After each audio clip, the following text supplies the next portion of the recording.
Մենք ինչն են թողնում, ինչն են տանում, իհարկե հիմնականում տանում են, այլ ոչ թե թողնում են, եւ հիմնելի մի երկու գործը արդեն այն գործերից է, որը հանրությանը շատ հայտնի է եւ ինչպես էր հիմնելի մի առաջին գործը, այնպես էլ սա այն ցավոք սրտի սակավաթիվ գործերից է, որ նաեւ ստացել է միջազգային արձագանք։ Առաջին իսկ րոպեներից, եթե դուք հիշում եք, ես իմ գործընկերը շատ ակտիվ աշխատել ենք հանրության հետ, օգտագործելով տեխնիկական հնարավորությունները լայվերով, հարցազրույցներով եւ այլն, եւ կարմիր թելով մի բան էր անցնում, որ առաջին գործում դուք տեսաք, որ ուղղակի մեդիա գործունեություն իրականացնող անձանց նկատմամբ նման ակնհայտ ապօրինությունը բերելու է անգամ այս պայմաններում, երբ որ բացահայտ ձևով Հայաստանը Եվրամիությունից ինչ-որ հիբրիդային չեմանումիչերի դեմ իրականում ոնց թե կարելի ասել միջամտության դրսևորում է, խնդրում, ինչ-որ ստանում է այդ միջամտությունը եւ այլն այս պայմաններում եվրոպացիները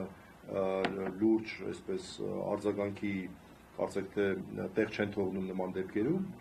բայց անգամ այս պայմաններում մենք ունենում ենք նաեւ միջազգային արձագանքներ։ Իսկ առաջին դեպքով մենք ունեցանք ամենահեղինակավոր միջազգային կառույցներից շատ հստակ արձագանքներ, իդեպ ուզում եմ շնորհակալություն հայտնել բոլոր այն գործընկերներին, որոնք որ իրենց անդուլ ջանքերով հասան դրան, ուզում եմ հատուկ նշեմ երկու կառույցների անունները, Հայաստանի ժուրնալիստների միության անունը եւ KIHK-ի անունը, որոնք երկուսն էլ ամենաակտիվ աշխատանքներ են իրականացնում, որպեսզի այս տեղեկատվությունը տեղ հասնի, մյուսներից ներողություն եմ խնդրում, բայց ես երկուսին ուզում եմ հատուկ ընդգծել, եւ անցյալ անգամ ամենահեղինակավոր կառույցներից մենք ստացանք արձագանքներ։ Դա Freedom House-ներ, Amnesty International-ներ,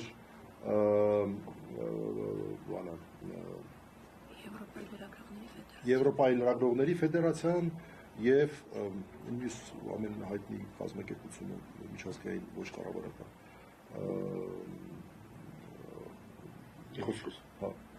ամենահեղինակավոր կառույցներից այնքան շատ են, որ նույնիսկ մոռանում ենք, որին հիշենք, որին թողնենք։ Եվ այս անգամ եւս մենք ունեցանք մի նոր կառույցից արձագանք, շատ կարևոր արձագանք, որը ի տարբերություն նախորդ անգամվա պաշտոնական կառույց է, այսինքն ինչքան էլ հեղինակավոր լինի, կարող է լինել պաշտոնական, ոչ պաշտոնական։ Եվրոպայի խորհրդի կառույց է լրագրողների անվտանգության հարթակը, նոր երևույթ է, դրա համար մենք հատուկ այսօր անդրադարձ ենք անելու եւ իմ գործընկերը Աստղիկ Մատեոսյանը իմ խոսքի ավարտից հետո ավելի մանրամասն կներկայացնի, թե ինչ է իրենից ներկայացնում այս հարթակը եւ ինչ է իրենից ներկայացնում այս արձագանքը։ Նորից ասեմ, դա այն պայմաններում, երբ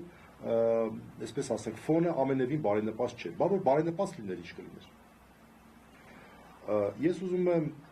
կարճ անդրադառնալ, թե ինչ խախտումների մասին է խոսքը։ Ես եվրոպական կոնվենցիան էի մտքով այսպես անցնում հոդվածներով եւ նկատեցի, որ եվրոպական կոնվենցիայի երևի համարյա հոդվածների կեսի խախտում մենք այստեղ ունենք։ Սկսենք ամենասկզբից 5-րդ հոդված, որը վերաբերում է անձի ազատության իրավունքին։ Ակնհայտ է, որ ոչ մի հիմք չկար անձանց ազատությունը սահմանափակելու համար։ Մենք արդեն ունեցել ենք մեկ քրեական վարույթ, որով 2 ամիս կալանքից հետո տղաների նկատմամբ կիրառվեց այլընտրանքային խափանման միջոց, մասնավորապես վարչական հսկողություն, եւ տղաները ամբողջությամբ պահպանել են դրա բոլոր պայմանները։ Հիշում եք, դա նաեւ արժեցավ նրանց երկար ժամանակ եթեր դուրս չգալը, բայց նրանք որևէ խախտում թույլ չեն տվել։ Հետեւաբար, եթե արդեն մենք ունենք փորձ, որը այս խափանման միջոցը արդյունավետ է, ինչի պետք է ամենածայրահեղ խափանման միջոցը կիրառվեր։ Օրինակ, քաղաքի կենտրոնում մի քանի մարդ հարձակվում են ըստ հավանաբար քրեական վարույթի նյութերի պետք է որ խուլիգանական նաև գործողություններ լինեն, ապարակ դեպքում խուլիգանության մեղադրանք չէր լինի, կոնկրետ Միլան հապուկների դեպքում օրինակ բերում, եւ դատարանը մերժում է այդպիսի խուլիգանություն, ենթադրյալ խուլիգանություն կատարած անձանց կալանքը կիրառում է շատ ավելի մեծ խափանման միջոցներ։ Այդ ո՞նց եղավ, որ այն դեպքում մերժվում է, այս դեպքում երբ որ եթերի մասին է խոսքը, երբ որ մեծ շատ մեղմ եմ արտահայտվում, մեծ կասկած կա առհասարակ եթերով խուլիգանություն լինում է թե չի լինում, մարդկանց նկատմամբ կիրառվում է ամենախիստ խափանման միջոցը, այն էլ լրջագույն սահմանափակումներով, շփման սահմանափակումներով։ Եվ այսպես 5-րդ հոդված։ 6-րդ հոդվածից մի փոքր ընդամենը էպիզոդ հիշեցնեմ, երբ որ ես օրինակ հասա Նարեկենց տանը իրականացվող խոզարկությանը, ինձ վերջ չթողեցին։ Ճիշտ է, սա ամենամեծ խախտումը չէ ես գործում, բայց այնուհանդերձ 6-րդ հոդվածի, այսինքն արդար դատականության իրավունքի, մասնավորապես պաշտպանի ներգրավման, պաշտպանի կողմից իր իրավաբանական գործառույթը իրականացնելու իրավունքի որոշակի խախտում։ 7-րդ հոդված։ 7-րդ հոդվածը հաճախ չի, որ մենք կայացնում ենք, բայց շատ կարևոր է։ Հին սկզբունք կա, չկա հանցանք առանց օրենքի։ Nullum crimen sine lege իրավաբանները այս լատինական արտահայտությունն են։ Դա ձևակերպված է Եվրոպական կոնվենցիայի 7-րդ հոդվածում։ Դա մարդու ֆունդամենտալ իրավունքն է, որ եթե ինքը հանցանք չի կատարում, նրան հանցագործության համար նրա նկատմամբ վարույթ չիրականացնեն։ Էլ չեմ ասում իր ոչ հանցավոր արարքը չորակեն որպես հանցագործություն։ Մարդիկ իրականացնում են օրենքով թույլատրված, օրենքով չարգելված քաղաքական գործունեություն։ Բոլորս էլ գիտենք ինչ գործունեություն։ Հիմնեմնի մի ոդկասթը քայլ առ քայլ ժամանակի ընթացքում արդեն 3-րդ տարին է, չէ՞ ոնց թե սկսում շուտով։ 3-րդ տարին է։ Կամած առաջ գնաց եւ դրա արդյունքում մենք ունեցանք իրավիճակ, որ հանրությունը շատ լավ ճանաչում է մարդկանց գործունեությունը բոլորի աչքի առաջ է։ Այդ օրինական գործունեության համար մարդկանց պատասխանատվության են կանչել։ Այն էլ այն դեպքում, հարգելի գործընկերներ, այն էլ այն դեպքում, երբ որ արդեն մենք ունենք ոչ թե պարզապես անմեղության կանխավարկածի երաշխիքը, այլ ունենք անգամ դատավճիռ, ճիշտ է, օրինական ուժի մեջ չմտած, որը նույն արարքը որակել է որպես ոչ հանցավոր արարք։ Այս պայմաններում մենք ակնհայտորեն տեսնում ենք նաև այս սկզբունքի ոտնահարումը։ Հաջորդ հոդվածը, 8-րդ հոդված, անձնական եւ ընտանեկան կյանքի անձեռնմխելիության իրավունք։ Ինչ իմաստ կար առավոտը ժամը 7-ին դիմակներով մտնել Նարեկենց եւ Վազգենենց տուն։ Երեխեքը այնտեղ պատրաստվում էին դպրոց գնալ եւ այլն, դրա մասին լուսին են ավելի շատ։ Սրա ինչ իմաստ կար։ Այդ իրավունքի նկատմամբ միջամտությունը որևէ բանով արդարացված էր թե ոչ։ Սա արդեն Եվրոպական կոնվենցիայի հաջորդ հոդվածն է։ 10-րդ հոդված, խոսքի ազատություն։ Հիմա տեսեք, հերթով թվարկելով գնում են։ 10-րդ հոդված, այս ամեն ինչը ինչի համար էր արված, որպեսզի մարդկանց գործունեությունը դադարեցնեն։ Շնորհակալություն բոլոր այն մարդկանց, ովքեր որ դա ուղղակի թույլ չտվեցին, նաև իրենց ֆինանսական աջակցությամբ նրանով, որ այն ինչ որ տարել էին, անհրաժեշտը բերեցին եւ 2 օր հետո արդեն իննեմնիմի եթերում էր։ Այդ շտատիվները, այդ մնացածը եւ այլն։ Իդեպ վերադարձրել են մի մասը տեխնիկայի, շտատիվները վերադարձրել են, հա, ինչ եք մարդկանց, մարդիկ ստուգեցին, տեսա։ Շտատիվները վերադարձրել են, ասեմ ձեզ, բայց ոչ ամբողջը չէ, ամենակարևորները չեն վերադարձրել, խոսքը վերաբերում է համակարգիչներին եւ այլն, այսինքն այն հատվածը, որ արդեն իսկ այսպես ասած փոխարինողները ձեռք են բերվել, դրանք վերադարձրել են։ Ինչ ասենք, երևի թե լավ է, որ վերադարձվել են, բայց վատ է, որ տարվել էին առասարակ։ Հաջորդը նույն խոսքի ազատության հետ կապված։ Լրատվամիջոցի գործունեության խաթարման դրսևորում ենք մենք համարում նաև բացարձակ անհիմն երկու այլ լրագրողների՝ Դավիթ Ֆիդանյանի եւ Իշխան Խոսրովյանի ձերբակալումը։ Բացարձակ մեր համար այդպես էլ մնաց անհասկանալի, թե այս մարդկանց ինչի տարան, Իշխանը 6 ժամ մնաց անազատության մեջ, Դավիթը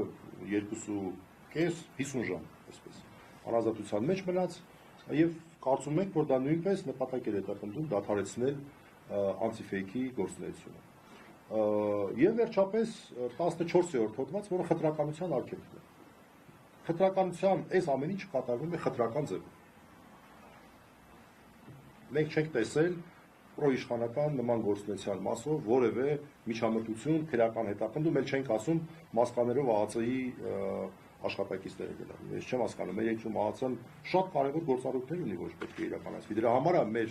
հասարակության գիտակից հատվածը հարգանքով վերաբերվում է կառույցին, բայց մենք տեսնում ենք միտեղ գնում են պատարակի զերծման հարցով են զբաղվում, մյուս տեղի գալիս են շտատիվների տանելու կազմակերպման հարցով են զբաղվում, սա մեր համար անհասկանալի է։ Խաղաղության պայմանների նորմալ չէ։ Անգորսոր չմնա։ Դե չգիտեմ, գուցե նորմալ է։ Ես այսպես լավ միջազգային փորձին չեմ տիրապետում, բայց իմ կարծիքով ազգային անվտանգության ծառայությունը պետք է որ անվտանգային բնույթի մարտահրավերներով զբաղվի, որոնք որ կարծում եմ ներքուն շատ-շատ են։ Վերջում ընդհանրապես կուզենամ համեմատել իմնեմնիմի 1-ը եւ իմնեմնիմի 2-ը ցույց տալու համար, որ այս ընթացքում ցավոք սրտի մեր երկրում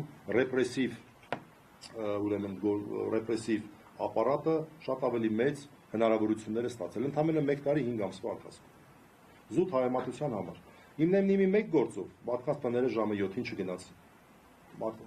Բնակարանի անձեռնմխելիությունը,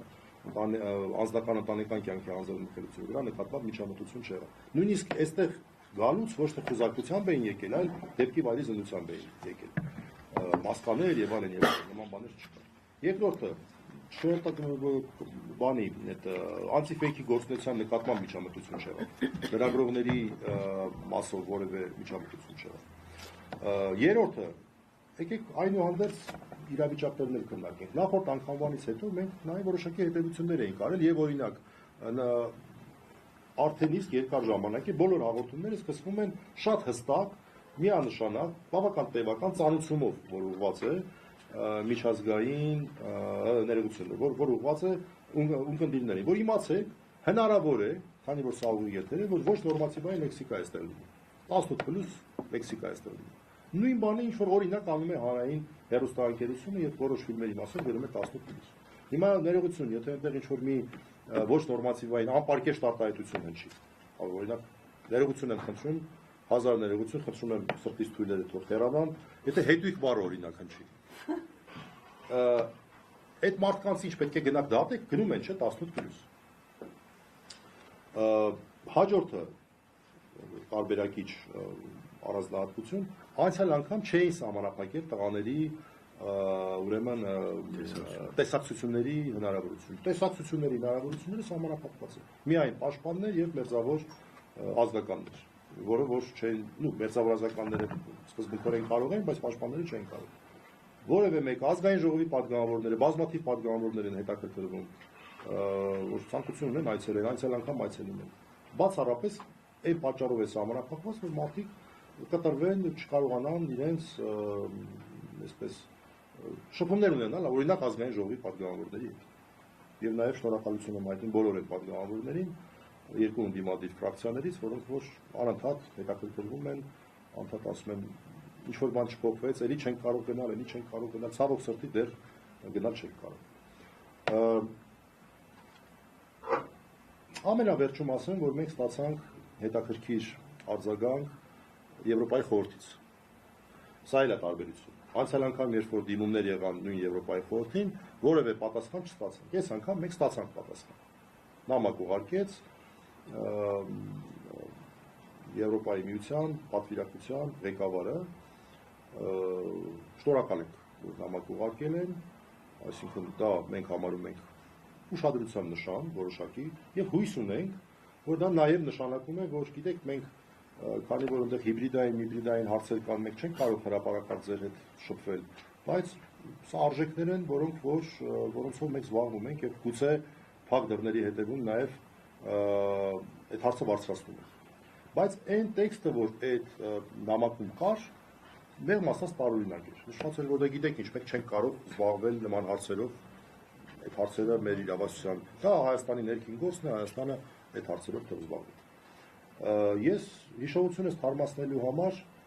որոշեցի մի հատ հին, այսպես, լրատվական նյութերը թերթել եւ տեսնել, թե ինչպես էր մինչեւ 2018 թիվը քաղաքական հայտարարություններ անեն, հանդիպումները չեմ ասում, որ անընդհատ այսպես այն մարդկանց հետ ովքեր որ ձերբակալվում են եւ այլն, անընդհատ հանդիպումներ լինում եւ դա հրապարակվում էր, այդքի չեմ ասում։ Քաղաքական բնույթի հայտարարություններ, որ պետություն դու խախտում ես արել, որ այս ինչը սենց ես արել, նրան բռնել ես, այս ինչը սենց ես արել, ինչը նենց ես արել։ Անձամբ դեսպանը, անձամբ Եվրամիության դեսպանը գնում եւ մասնակցում է դատերին։ Իսկ դա քաղաքական քայլ է, այնպես չի էլի, որ այդպես այդ օրը դատարանի մոտով անցնում են, դա այդպես չի լինում։ Եվ որոշում են մտնել տեսնել ինչ կա դատարանում։ Ոչ, դա քաղաքական քայլ էր։ Բայց հիմա ինչը փոխվեց, արժեքները փոխվեցին։ Դե փոխվեց այն, որ այլևս բացահայտվեց, որ այդ արժեքները մեղմ ասած առաջնային կարևորություն չունեն եւ քաղաքական նպատակահարմարությունը ամեն ինչից վեր է։ Չէ՞ որ սա գուցե կարճաժամկետ էֆեկտ ունենա, բայց երկարաժամկետ կտրվածքով բոլոր այն մարդկանց համար, ովքեր տարիներ շարունակ ազնվորեն այլ ոչ թե գրանտներով կամ աշխատավարձով կամ չգիտեմ ինչով, այդ արժեքներին հավատացել են, այդ մարդկանց վստահությունը, չգիտեմ, անվերադարձ կորավ, թե ինչ որ ձևով հնարավոր կլինի վերականգնել, որովհետև սա որևէ կերպ չի կարող համարվել արդար, ես այդ բառը օգտագործեմ, ու առհասարակ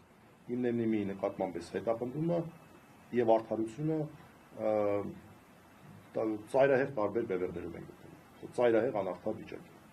Կներեք, երկար խոսեցի այսքանը, խոսքս ուզում եմ փոխանցեմ Աստղիկ Մաթևոսյանի, որ Եվրոպայի խորհրդի լրագրողների անվտանգության հարթակի մասին շատ կարճ ներկայացնի, որպես նոր կառույց, որից հետո արդեն